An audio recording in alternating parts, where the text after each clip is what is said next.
આમોદ ગરીબોના આશિયાના પર ગેરરીતિનું ગ્રહણ, ભીમપુરાના સરદાર આવાસ યોજનામાં કૌભાંડના આક્ષેપ સાથે પોલીસ ફરિયાદ.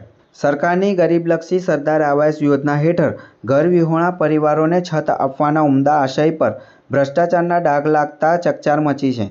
આમોદ તાલુકાના ભીમપુરા ગામે આવાસ નિર્માણના નામે લાભાર્થીના નાણાં ઓહિયા કરી જવાની ગંભીર ફરિયાદ ઉઠતા સ્થાનિક રાજકારણ અને તંત્રમાં ગરમાવો આવી ગયો છે. વર્ષ 2022-23 દરમિયાન મંજૂર થયેલા આવાસમાં ગેરરીતિ આચરવામાં આવી હોવાના આક્ષેપ સાથે પીડિત લાભાર્થીએ આખરે ન્યાય માટે પોલીસના દ્વાર ખટખટાવ્યા છે. ઘટનાની વિગત મુજબ ભીમપુરા ગામના રહીશ રમેશભાઈ બુધાભાઈ રાઠોડને સરકારી યોજના હેઠળ મકાન સહાય મંજૂર કરવામાં આવી હતી.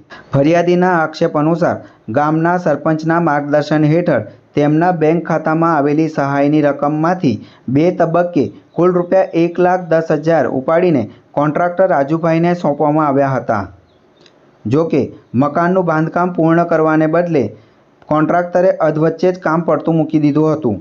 જ્યારે લાભાર્થીએ આ અંગે પૂછ્યા કરી ત્યારે કોન્ટ્રાક્ટરે ચોંકાવનારો ખુલાસો કરતા જણાવ્યું હતું કે આ રકમ સરપંચ દ્વારા અન્ય કામોમાં વાપરી નાખવામાં આવી છે.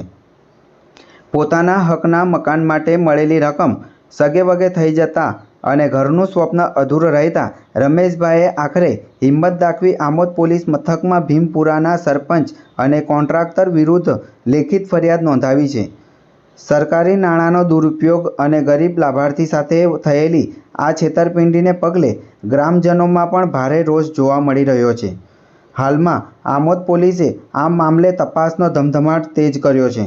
ત્યારે જોવાનું એ રહ્યું કે તંત્ર આ ભ્રષ્ટાચારના મૂળ સુધી પહોંચીને ગરીબ લાભાર્થીને ન્યાય અપાવે છે કે કેમ. શું નામ? રમેશભાઈ બુધાભાઈ રાઠોડ, ભીમપુરા. ક્યાં રહેવાનું? ભીમપુરા રહેવું. શું પ્રશ્ન હતો?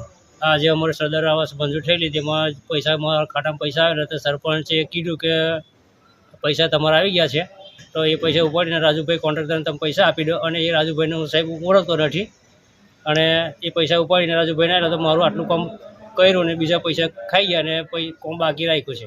આવી ભાઈ કોન્ટ્રાક્ટર નાહી ગયેલા છે બળગામ, એમને કઈ ખોટવા. તમે આ અંગે તલાટીને કે સરપંચને કઈ રજૂઆત કરેલી છે ખરી? હા, સરપંચને વાત કરેલી, તલાટીને વાત કરેલી, પણ આ લોકોએ મારું વાત ધ્યાન પર આપી નથી. આજે તમે શું કામ આવ્યા છો? આજે આ ફરિયાદી લઈને હું આવેલો છે. ક્યાં? Police station Amod.